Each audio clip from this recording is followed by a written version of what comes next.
Dati kang employed pero ngayon ay wala ka ng trabaho. Ang tanong mo ay, pwede ka pa bang mag-loan sa SSS? Yes, pwede pa rin po tayong mag-loan sa SSS kahit wala na po tayong employer. Ang kailangan nyo lang po ay maghulog after nyo po na walang trabaho.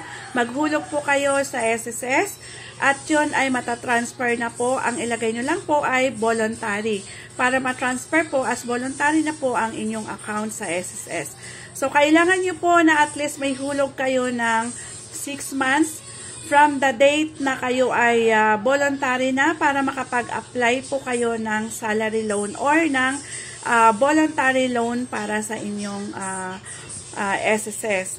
So, ang mga requirement, kailangan nyo lang pong mag-fill out ng form online. Online na po ngayon ang pag-a-apply. So, paano po kayo makapag-fill out ng online? Ang kailangan nyo pong gawin muna ay kailangan nyong i-online register. Gumawa po kayo ng account na online sa mysss.online account system para makapag-login po kayo ng inyong account. At doon po kayo mag-apply ng inyong salary.